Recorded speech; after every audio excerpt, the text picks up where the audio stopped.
mahoro yanjye nizigirwa uvuga wowe watsinze. Yesu ashimwe cyane inshuti y'umusaraba. Reka nongere ngo suhuze mu izina rya Yesu bifuriza amahoro y'Imana. Uyu mwanya nejejwe no kugira ngo nkubwire ko tugihagaze mu ijambo ryitwa kwizera, kandi ko twabonye kwizera ko ari kwagufite ubushobozi rukuruzi ituma dukurura imigisha yose y'Imana twaherewe muri Kristo Yesu. Kwizera ni rukuruzi ituma tubona imigisha yose tuyakira twaherewe muri Kristo Yesu.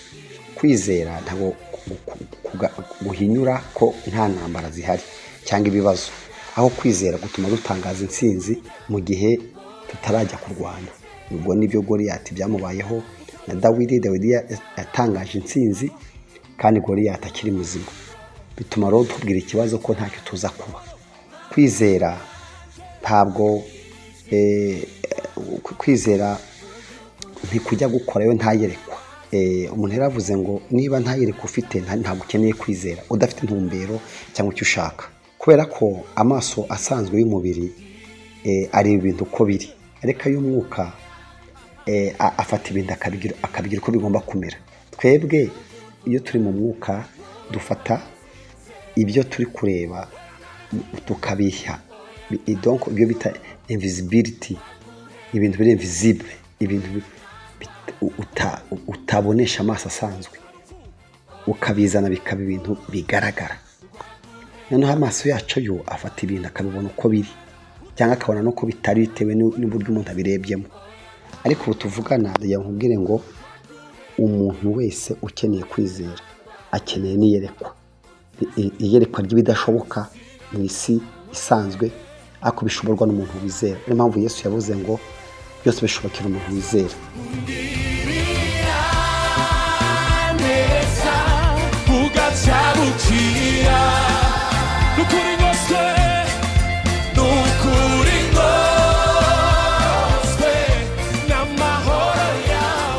Uyu mwanya rero nkwifurije gukomeza kwiyongeramo imbaraga.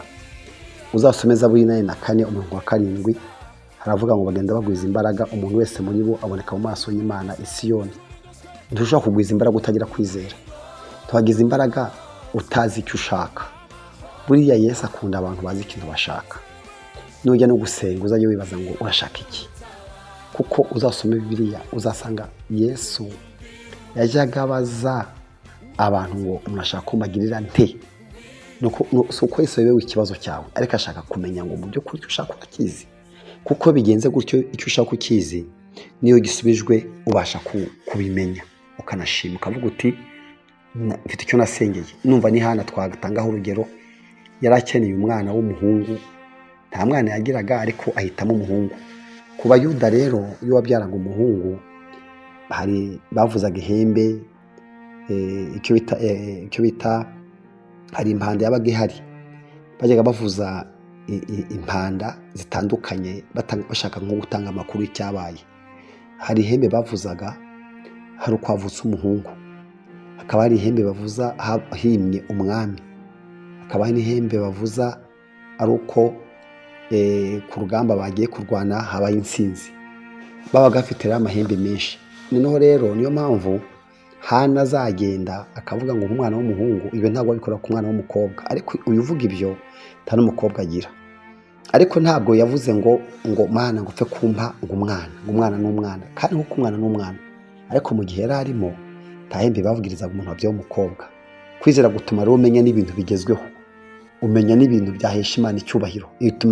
Kwizera bituma uhamagaza ikintu ku buryo havuzwe impundu.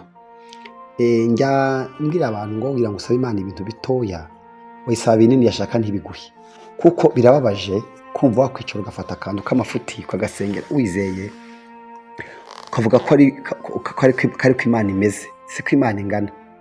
Imana imeze nk'uko twagenda tukajya mu isoko guhaha, buri wese aha ibingana n'ubushobozi bwe. No mu isi y'umwuka hari ibintu byinshi, ariko umuntu azana ibingana n'ubushobozi bwe. Imbaraga rero kugira ngo uzigire nuko ugira kwizera, nibwo imbaraga zigomba kugenda ziyongera zituma udasubira inyuma.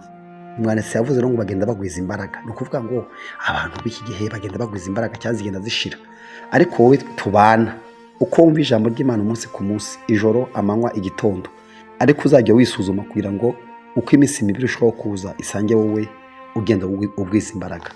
Reka rero nkwifuriza ko ubuntu bw'Imana, urukundo rw'Imana, ko n'umwuka wera bibana nawe. Urakoze, Imana ikumpere umugisha mu izina rya Yesu Kristo, amen.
Kudashaka